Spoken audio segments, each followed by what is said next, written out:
En todo. Muy bien, hoy tenemos la palabra de Dios en otra de las epístolas del apóstol Pablo. El día martes estuvimos compartiendo sobre Tito y en esta oportunidad nos corresponde Filemón. Hace tal vez unos años atrás compartimos acerca de Filemón y hoy quiero ver el cambio en la vida de Onésimo, personaje que está en el interior de esta pequeñita epístola del apóstol Pablo y que de verdad es explosiva para nuestra vida. Vamos a leer en esta oportunidad Filemón desde el versículo 8. ¿Qué les parece? Desde el versículo 8. No tiene capítulos la epístola a Filemón porque es muy pequeña. Solo tiene 25 versículos y vamos a leer desde el versículo 8 en adelante y así nos damos una base firme para la temática de hoy. Por lo cual dice, aunque tengo mucha libertad en Cristo para mandarte lo que conviene, más bien te ruego por amor, siendo como soy, Pablo ya anciano, y ahora además prisionero de Jesucristo, te ruego por mi hijo Onésimo, a quien engendré en mis prisiones, el cual en otro tiempo te fue inútil, pero ahora a ti y a mí nos es útil, el cual vuelvo a enviarte. Tú pues recíbele como a mí mismo. Yo quisiera retenerle conmigo para que en lugar tuyo me sirviese en mis prisiones por el evangelio. Pero nada quise hacer sin tu consentimiento, para que tu favor no fuese como de necesidad, sino voluntario. Porque quizá para esto se apartó de ti por algún tiempo, para que le recibieses para siempre. No ya como esclavo, sino más que esclavo como hermano amado, mayormente para mí, pero cuanto más para ti, tanto en la carne como en el Señor. Lo dejamos ahí. El apóstol Pablo estaba en Roma, preso, y desde allí escribió varias epístolas. Se han llamado a estos escritos las epístolas de las prisiones. Pero qué interesante saber que las prisiones para Pablo no eran los barrotes de acero que el Imperio Romano le había impuesto a él, sino que él desde el principio de la epístola comienza a decir esclavo de Cristo, prisionero de Cristo. Así que las cadenas que arrastraba las tenía desde antes de estas prisiones. Él se sentía ya esclavo, prisionero, limitado a la vida de Cristo, que sin duda es una vida de libertad y de bendición. ¿Cuántos creen eso? De verdad que estar en el Señor es, estar esclavo con cadenas de amor, con cadenas de perdón, de bendición y de libertad. Entonces esa esclavitud, pues desde luego todo el mundo la quiere. Todo el mundo, cuando hacemos alguna boda, normalmente hablamos de los anillos como símbolos de propiedad de otro, porque las arras, ya saben que en la antigüedad se ponían en la oreja o se ponían en la nariz o en las cejas o en alguna parte visible para que la gente supiera que esa persona era esclava, que le pertenecía a alguien, que no podía pues ni ser raptada, ni ser aprovechada, ni abusada, porque le pertenecía a alguien. Entonces con el tiempo las arras pasaron a las manos, pero significando siempre que tenemos una propiedad. Eso por lo menos es lo que registra la historia. Luego que el anillo sea de oro o de lata, no lo sé. Hay quien se ha casado con anillo de cuerda porque no tenía para los anillos y se puso una cuerdita. Pero de todas formas el símbolo. ¿Con qué se casó usted, por cierto? Anillo de Coca-Cola, de chapita de, no lo sé. Hay alguno que se está mirando al uno al otro, pero seguro que han habido casos de todo tipo. Bueno, en mi caso me rasqué el bolsillo y me compré unos anillos finitos, pero era. Y la verdad es que el apóstol Pablo está hablando de sus prisiones, no de forma agónica ni limitante, sino de una bendición que le está sucediendo. Él era esclavo de Jesucristo. Él era, de hecho, se menciona así en varias epístolas y dice: yo soy siervo de Cristo. Antes, en algunos casos, como en el caso de Tito, cuando escribe a Tito, dice Pablo, siervo y apóstol de Jesucristo. Primero pone siervo, porque es que ya él sabía que su vida le pertenecía al Señor. Pregunto yo, ¿su vida le pertenece al Señor? ¿De verdad que es de Cristo? ¿Está usted atado al Señor con cadenas de amor, de gozo, de bendición?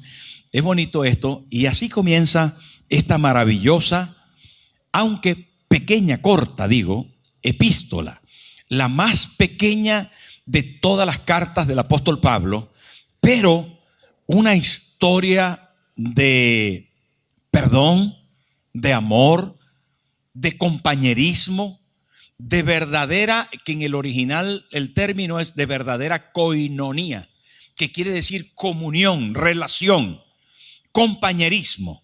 Así que es maravillosa esta epístola al poder permitirnos entender toda la obra de Cristo por nosotros y asimilarla a través de una historia que le sucedió al apóstol Pablo, real, verídica, y que la plasma en estas pocas líneas. De manera que Filemón, que es el título de la epístola, es una persona que vivía en Colosas, una ciudad interesante del Asia Menor, me refiero a Turquía, y allí se da lugar a algo que sucedió extraordinario, y es que este señor llamado Filemón se convierte a Cristo siendo una persona muy pudiente económicamente.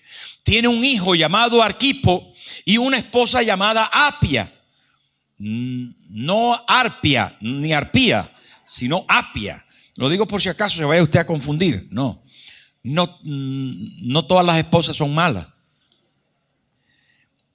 Y estaba ahí también Timoteo acompañando al apóstol Pablo cuando escribe, pero no en Colosas. Parece ser que Pablo nunca visitó Colosas, de forma que el apóstol Pablo le escribe a Filemón, que está en Colosas, al lado de su esposa y de su hijo, en cuya casa, en la casa de Filemón, había una iglesia. Filemón, siendo un ciudadano romano, tenía muy buena posición económica y bajo él tenía siervos, esclavos. En el Imperio Romano, todas las personas que tenían cierta posibilidad económica tenían esclavos, siervos, sirvientes.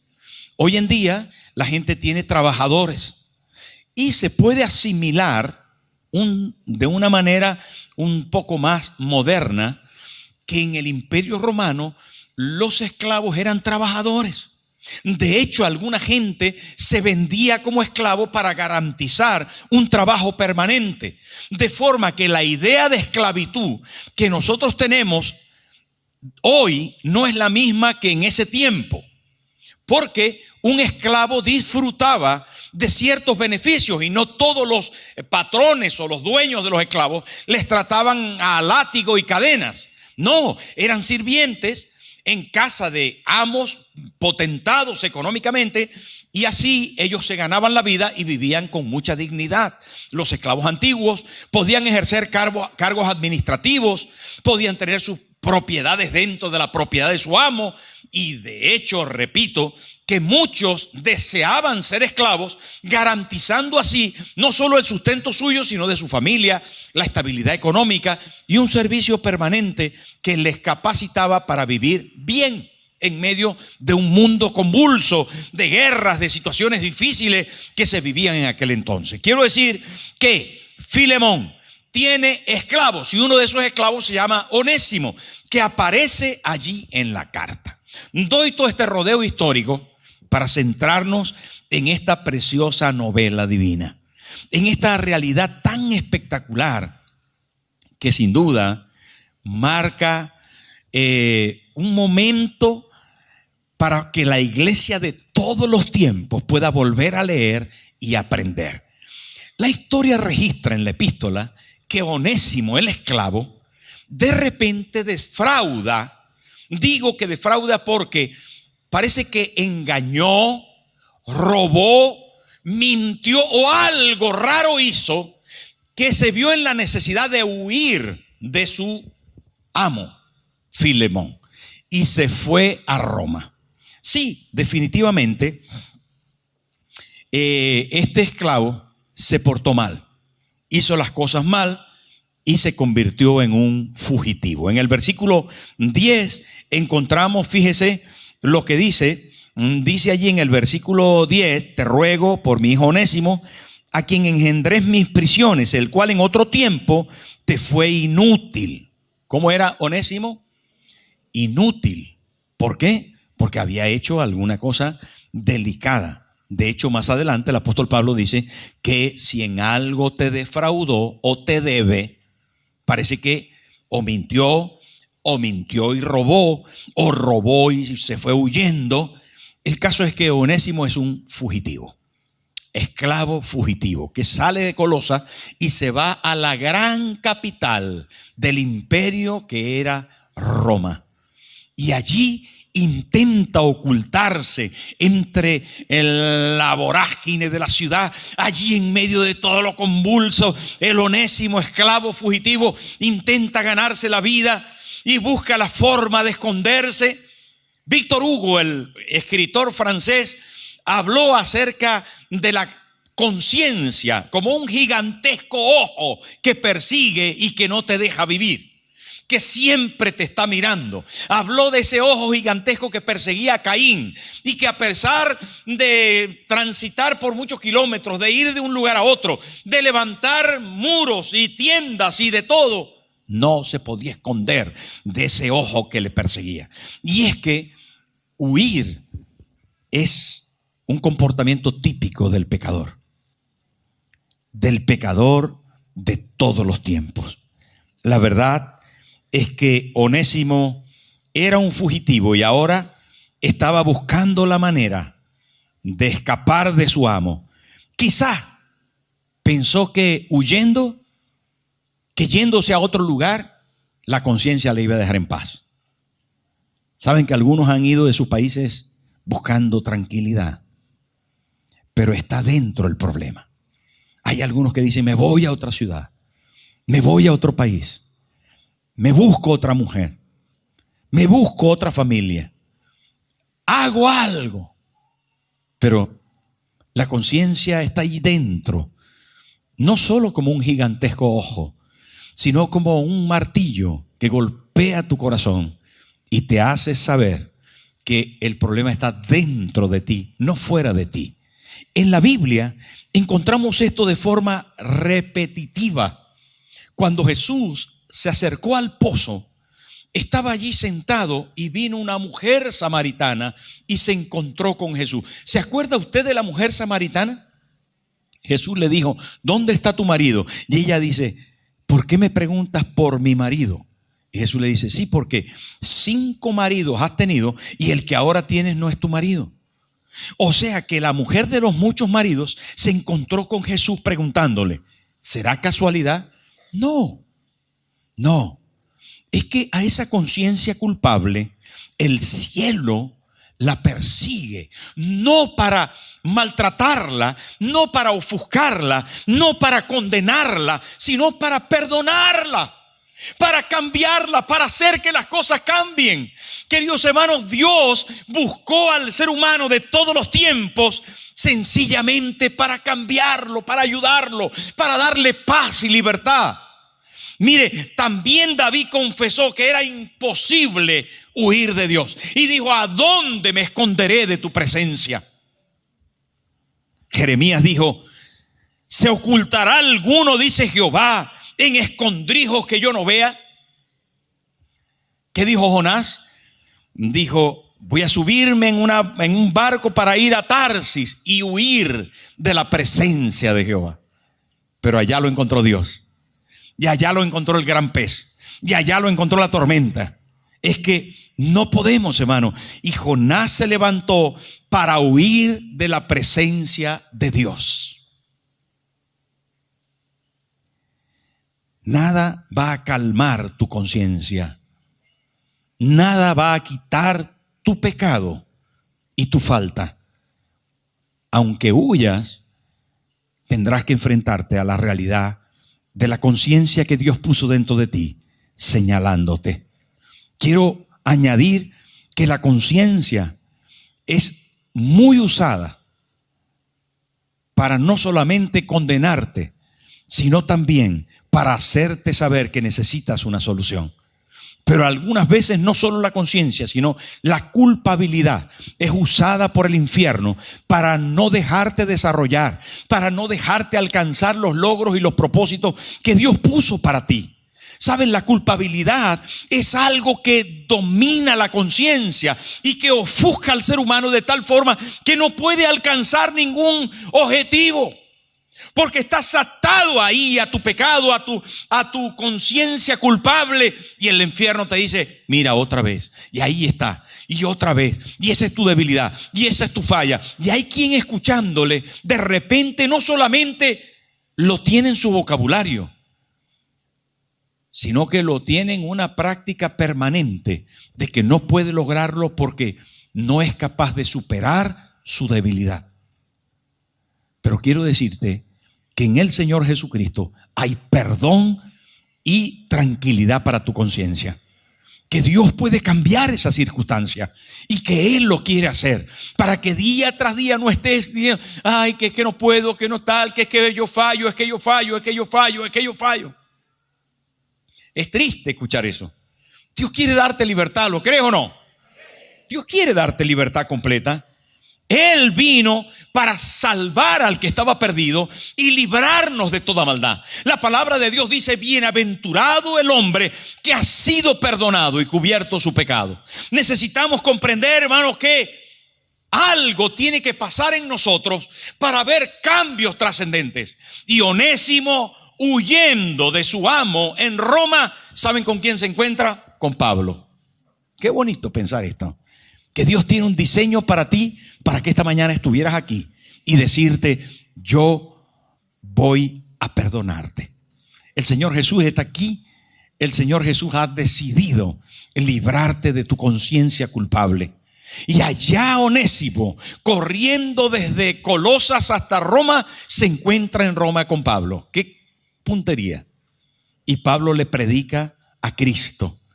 Pero Pablo ya conocía a Filemón, el jefe de Onésimo del que huía. ¿Se puede usted creer que estas casualidades se dan? Claro que sí. Dijo alguien que casualidad es el anónimo con que Dios firma. No hay casualidades. Dios te trajo esta mañana. ¿Crees? ¿Seguro?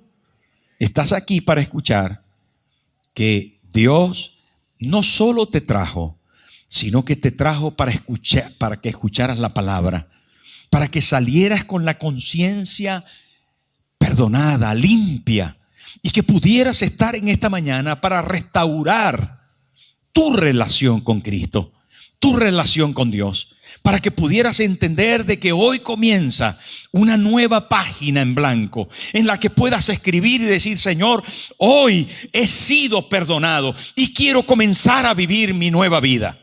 Eso fue lo que le pasó a Onésimo. Escuchó el evangelio y dice la palabra de Dios, no se inscribió en una iglesia. No dice, hermano, que fue parte ahora de una red. No dice que fue ahora evangélico. No dice la Biblia aquí, hermano, que fue una persona ahora que asistía a una congregación. No, hay algo superior a eso. La Biblia dice que el apóstol Pablo, hablando de Onésimo y de lo que sucedió en su vida, dice, yo le engendré en mis prisiones.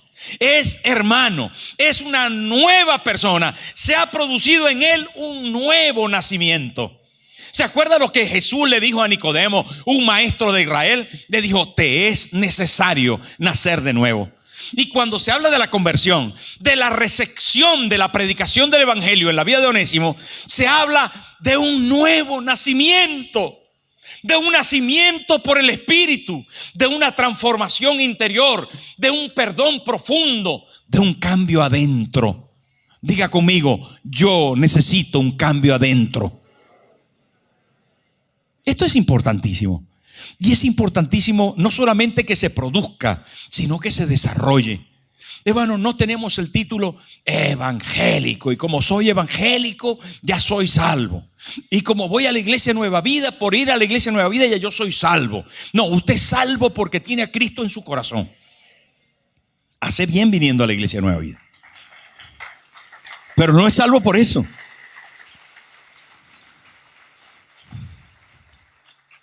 Usted es salvo porque tiene a Cristo. Ahora, una iglesia tiene que ir porque es una consecuencia. ¿Saben qué pasa? Que el que es martillo, del cielo le caen los clavos. El que es de Cristo se reúne con los de Cristo. El que es sencillamente, hermano, el que tiene a Jesús en el corazón quiere alabar con Becky, con Fío y con Darío. El que sencillamente, hermano, tiene al Señor, quiere adorar y tiene deseo de escuchar la palabra. Si a usted no le sale ese deseo de adentro, hágaselo ver. ¿Por qué? Porque va a ser raro que usted no quiera venir a la iglesia. Va a ser raro que usted no esté esperando el martes, el domingo, que usted no tenga deseo de ser parte de su grupo vida, de su red. Eso es una consecuencia, pero no es salvo por eso. Como consecuencia, usted actúa. Y ahí está Onésimo, hermano, viviendo un nuevo nacimiento, naciendo de nuevo, cambiando su percepción de una vida en libertad, que antes estaba en esclavitud física, en esclavitud almática, en esclavitud de conciencia, escapando a ver quién le perseguía. Pero qué puntería. Encuentra a Pablo, le predica el evangelio y nace de nuevo. Y ahora, ¿saben qué? Comienza a servir a Pablo. Su vida era servir. Pero no era usted diferente, ¿eh? No, pues yo no soy esclavo. Sí, pero es que usted es un sirviente. Así te construyó Dios. A ver, voy a repetirlo. ¿Sabes cómo te construyó Dios? Te construyó como un sirviente. Y cuando no sirves, no sirves.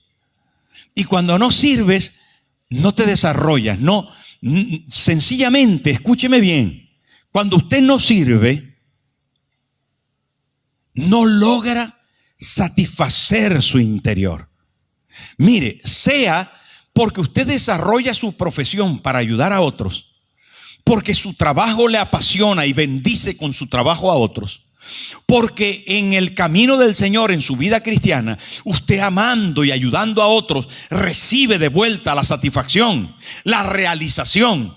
Sea porque como mamá, ama de casa o lo que fuera que usted sea, haciendo cosas en beneficio de otros, usted se realiza. Es la única manera de vivir bien. ¿Sabe cuando usted se siente satisfecho por la noche? Cuando ha hecho lo que le corresponde hacer. Y en la mayoría de las veces lo que usted le corresponde hacer es ser responsable con su familia, es ser responsable con su iglesia, es adorar a Dios por encima de toda la gente, es servir a la comunidad. Cuando nosotros servimos a nuestra comunidad, cuando nosotros construimos ciudad, construimos país, construimos mundo, cuando nosotros hacemos las cosas de forma correcta, entonces entra en nosotros una satisfacción. Eso de que la mamá o el papá le diga al hijo, usted tiene que buscar una profesión que le dé dinero, ¿sabe a dónde lo está mandando? A la total y absoluta insatisfacción. Porque no se vive por el dinero. El dinero, repito, es una consecuencia. Hay cosas que son de vuelta. El dinero va a venir cuando usted haga el trabajo que a usted le gusta hacer y lo haga de manera excelente. Entonces va a ser retribuido, bendecido, va a ser bien pagado por causa de eso. Porque lo que usted hace, lo hace con alegría, lo hace con entusiasmo, lo hace con excelencia, porque es lo que le gusta hacer. Si usted está obligado en su trabajo, ya puede ir orando que el Señor le ponga donde usted le gusta hacer. No por el dinero. No haga una profesión por el dinero, porque luego se va a sentir insatisfecho. Va a necesitar cambiar, porque siempre está haciendo una cosa que a usted no le gusta. No gaste su vida en eso. Haga las cosas que Dios diseñó para que usted haga. ¿Me entendió o no? ¿Es un buen consejo? Sí. Yo veo muchas personas. Gracias, hermano. Gracias. ¿A alguien le gustó el consejo? Pero es un consejo avalado por los principios bíblicos y que Onésimo ahora está practicando. Onésimo ahí en la epístola de Filemón está sirviendo al apóstol Pablo. Pero el apóstol Pablo sabiamente, atención, no se quiere aprovechar del siervo de otro. Qué bueno esto. Otra lección en el libro de Filemón. No se quiere el apóstol Pablo aprovechar de alguien que es esclavo de otro para que ahora en condiciones X me sirva a mí. Dice en la epístola, yo me lo quisiera quedar, pero no quiero hacerlo sin tu consentimiento. Mejor te lo devuelvo. Así que el apóstol Pablo le dice a Onésimo: Onésimo, ahora que te encontré cuando estabas huyendo, que te he predicado el evangelio, que ya no estás huyendo, que has sido perdonado, que tienes a Cristo, ahora tienes que volver con Filemón. Bonita historia. Me gusta mucho. ¿Saben cómo se llama eso? Se llama restitución. Se llama vuelve y enfréntate a lo que ofendiste, dañaste. Pero el apóstol Pablo se pone en el medio para inducir a la reconciliación. El apóstol Pablo adopta la posición del Calvario, adopta la posición de Cristo, y más que nunca podemos recordar lo que dice la palabra acerca de Pablo cuando está hablando diciendo: ya no vivo yo, Cristo vive en mí. Toma la mano de Onésimo, el esclavo fugitivo converso, y toma la mano de Filemón y le dice a Onésimo: ve donde Filemón, haz las cuentas, porque si algo le debes, yo se lo pago a Filemón. Qué cosa más bonita. ¿Saben, hermano? A ver, analicemos la situación por un momento. A ver, pastor, ¿qué nos está diciendo? Que Onésimo, que había defraudado, robando, engañado, lo que fuera, a Filemón, su amo, el apóstol Pablo está diciendo en la carta a Filemón que si Onésimo le debe algo, que él lo va a pagar. Sí. Si te debe algo, ponlo a mi cuenta. Yo, Pablo, te lo voy a pagar. Busquemos el versículo. Yo, Pablo, te lo voy a pagar. Mire dónde está. ¿Qué cosa? ¿Será posible esto? Dice,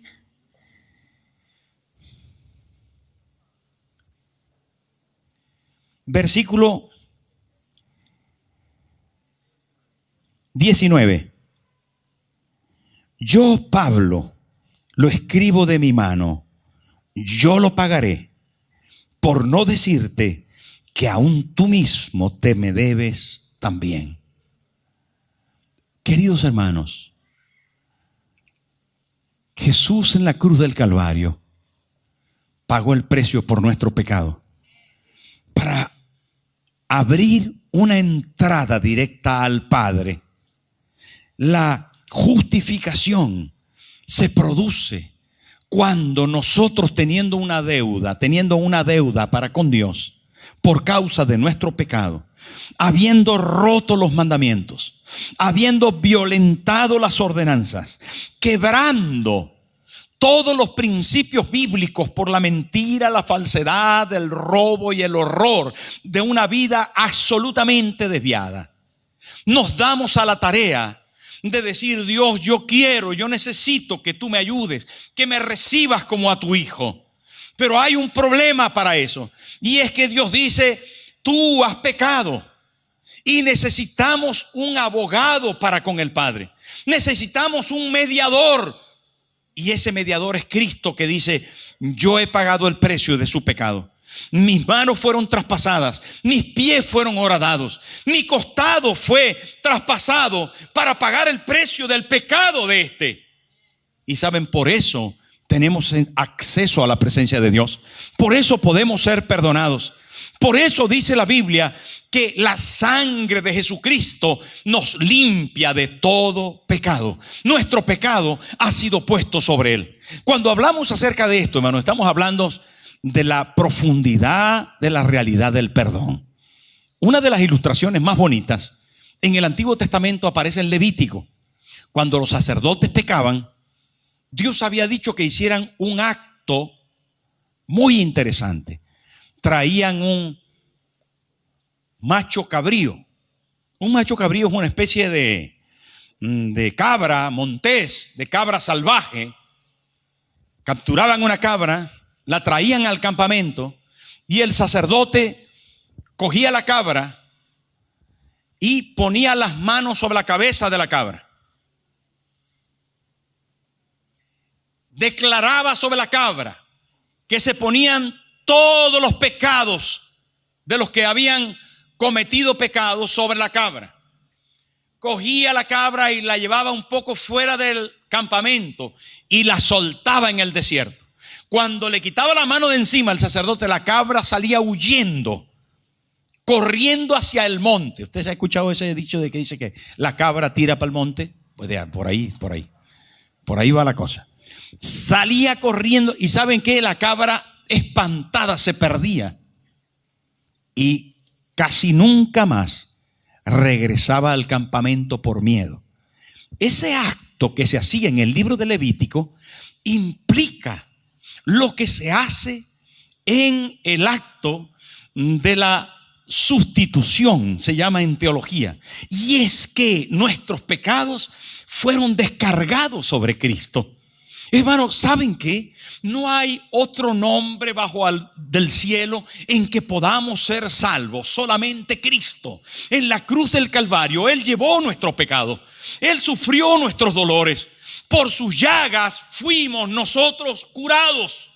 Él es nuestra redención, Él es nuestro perdón. En Él tenemos perdón de nuestro pecado y es necesario que lo asumamos y que no dejemos que el diablo nos siga acusando, sino que confiemos en que Él lo ha hecho. El apóstol Pablo tomó la mano de uno y del otro, no literalmente, pero sí de forma simbólica, y le dijo: Onésimo, vuelve con Filemón y llévale esta carta donde decía: si algo te debe, yo te lo pago. Ponlo a mi cuenta. Ponlo a mi cuenta. Eso dijo Cristo. Le dijo al Padre: ponlo a mi cuenta. ¿Usted lo cree? ¿Usted lo necesita? La epístola a Filemón no solamente nos habla acerca de ese disfrutar de Filemón de la transformación, sino de una nueva relación. ¿Saben qué dice la epístola a Filemón en el versículo 15? Mirad, vamos a leerlo y así vamos camino hacia el final de esta historia, porque quizá para esto se apartó de ti por algún tiempo, para que le recibieses para siempre. Versículo 16. Y ya no como esclavo. ¿Ya no como qué? Usted no puede ser más esclavo del mundo, de la conciencia. No puede ser más esclavo del diablo. Usted no puede ser esclavo de los vicios, que por causa de su culpabilidad y de su necesidad de acallar la conciencia, inundaron su vida con licor, con droga, con pornografía. ¿Sabe qué pasa con los que están en el pecado? ¿Sabe qué pasa? Que están atados porque están buscando la forma de cubrir un vacío. Cubrir un vacío. Pero ahora ya usted ya no es más esclavo, porque Jesús le ha perdonado. Y dice el apóstol Pablo, hablando de Onésimo, sino que le recibas como hermano amado. Atención, hermano. Saben que el apóstol Pablo nunca se levantó en contra de la esclavitud en el Imperio Romano. No. Nunca hizo unos edictos al respecto de ir contra la sociedad romana. No escribió unos tratados sobre reestructuración social, reestructuración política, cambios en la forma del pensamiento filosófico griego. No, hermano, no hizo eso. El apóstol Pablo dijo: si tienes a Cristo en el corazón, tú le vas a tratar como a un hermano. Y es que tratar a un esclavo como hermano era romper todos los principios romanos de esclavitud. Era ir más allá, y él estaba hablando de dentro, no de leyes afuera. Porque en tu casa podrás perdonar a tu mujer y podrás perdonar a tu marido si dentro de ti está Cristo y sientes su perdón. Si tú no sientes su perdón, si tú no te sientes perdonado, si tú no has disfrutado de la transformación que otorga el Cristo de la gloria en un corazón pecador que ha sido perdonado, jamás podrás perdonar. Tú no puedes dar de lo que no tienes, no nos confundamos. Nadie puede dar de lo que no tiene. Cuando tú reconoces que has sido perdonado porque te portaste mal, entonces serás capaz de perdonar a otro.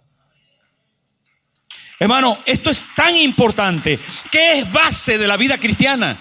Es la historia de Cristo y de su perdón. Es la historia de la realidad de nuestro mundo.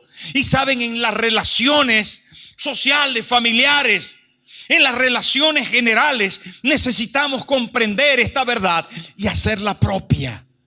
Porque cada día necesitamos afrontar el día con un corazón perdonador, desde la base de haber sido perdonados por la sangre de Cristo. Yo no sé si a usted le sucede eso, pero esto es una cosa clásica. Ahora el apóstol Pablo dice que Onésimo regresa como un hermano. Pero si era un esclavo, si yo lo compré, si pagué un... No. Ahora es un hermano amado. Ahora que sepas que yo le he recibido como mi hijo, dice el apóstol Pablo. No solamente dice que es un hermano, dice que es un amado. Además dice que es mi hijo. Además trátale, dice el apóstol Pablo, dice a Filemón, trátale como si fuera yo mismo. O sea, que le está poniendo en la situación de apóstol, de enviado del Señor, de escritor inspirado. ¿En qué posición está colocando el apóstol Pablo a el esclavo? En la misma posición que Dios quiere colocarte a ti, porque Cristo pagó por ti. Dios te da un valor incalculable aún cuando has estado huido, cuando has estado en pecado, cuando has estado en una condición deplorable por causa de tu maldad. Él te ha restaurado, te ha reconciliado con Dios. Y esa reconciliación es única y especial. Y no hay precio para pagar tal cosa. Porque el precio que no podía pagar Onésimo, lo pagó Pablo. De pecador a hijo. De lejos de Dios a cercano de Dios. De perdido a encontrado. De esclavo a libre. Pablo se hace cargo de su deuda, repito. Y por eso dice la palabra que si pecamos, abogado tenemos para con el Padre, a Jesucristo el justo. Hermano, qué bueno poder pensar. Dice la palabra en Hebreos 7:25, por lo cual puede también salvar perpetuamente a los que por él se acercan a Dios, viviendo siempre para interceder por ellos. Hermano, Jesús está a la diestra del Padre y dice que le dice al Padre, mira Inesita, Padre, ayuda a Inés, bendícela, perdónale, Señor, yo pagué el precio por ella. Ese es el trabajo de Cristo en este momento. Está a la diestra del Padre intercediendo por nosotros. ¿Usted lo cree? ¿De verdad que lo cree? El muchacho se había ido muy joven de su casa. Rebelde, había cumplido 15 años y le dijo a su padre y a su madre, no aguanto más estar aquí, me voy. Y se fue. Los padres quedaron verdaderamente rotos. El hijo ya no lo podían retener y se fue a un lugar desconocido para ellos. Pasaron los días y la madre lloró mucho y el padre, triste, no volvió a ver a su hijo. El muchacho en la ciudad donde fue comenzó a vivir una vida desenfrenada y disfrutó de todo lo que quería. Más tarde, con un poquito de madurez, encontró a una muchacha, se casó, tuvieron hijos, pero de todo esto no se enteró su familia. Habían pasado varios años y cuando los hijos comenzaron a crecer, él volvió en sí y se dio cuenta del mal que le había hecho a sus padres y del comportamiento fatal que había tenido en su casa. Y decidió hacer una carta. Y escribió a su padre, papá, teniendo hijos ya y esposa, me doy cuenta de lo inapropiado que fue mi comportamiento. Estoy avergonzado de lo que hice. Y bueno, hice la carta un poco más extensa, con detalles. Y con lágrimas en sus ojos, le dijo, papá, pero me gustaría volver y darles un abrazo y pedir perdón por lo que he hecho. Pero necesito saber que están en posibilidad de perdonarme. Me gustaría que me perdonaran y que me dieran la oportunidad de volver a casa. Recuerdo todavía la planta de cerezo que está en la puerta de la casa, cerca de las vías del tren.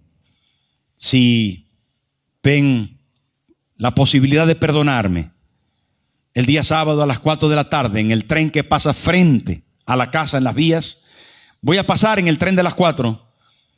Pon por favor un paño blanco y yo sabré que he sido perdonado.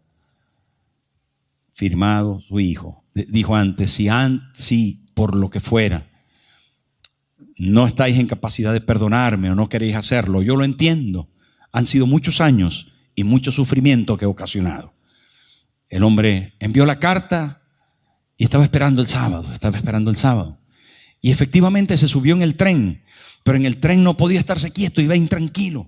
Estaba sentándose de un lado para otro, se levantaba, se paraba. Y uno que estaba ahí al lado de él le dijo: ¿qué te pasa? Y dice: es que estoy muy... ¿Por qué? Y le contó la historia. Y le dijo: mira, te puedo ayudar mirando. Porque le decía: no soy capaz de mirar, no quiero mirar, no sé, si no está allí el paño blanco, no sé qué va a pasar conmigo. Estaba el hombre atacado de los nervios. Y el muchacho que estaba al lado le dijo: no te preocupes, quédate ahí, tápate los ojos si quieres. Yo miro por ti, te aviso. Yo miro por ti. ¿Dónde está? Mira, aquí y tal. Le dio los datos. Y efectivamente el otro estaba por la ventanilla asomado, mirando ahí, a ver si veía el cerezo con el paño blanco. Y cuando se iban acercando, distinguió la casa y efectivamente en el frente un cerezo del que colgaba una gran manta blanca. Y le dijo: abre los ojos, abre los ojos. Han puesto el paño blanco. Y él abrió los ojos y vio su casa. Y llegó a la estación y fue y pudo recibir el perdón de su familia. ¿Saben, hermanos? Esta historia que leí no solamente es una historia repetitiva. Hay muchos esperando ese paño blanco.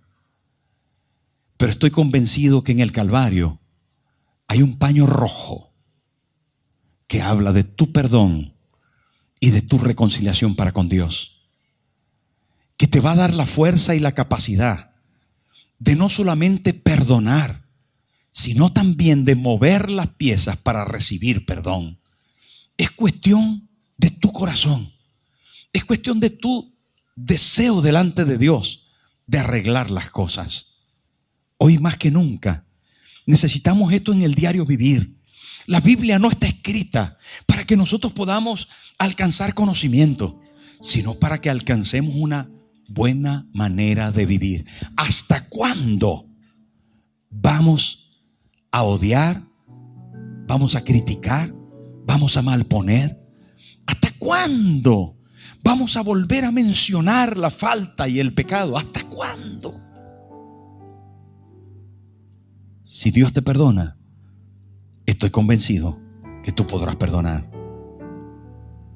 Si esta mañana necesitas el perdón del Señor, porque el pecado te domina, pero si tal vez necesitas perdonar a algún Onésimo porque te defraudó,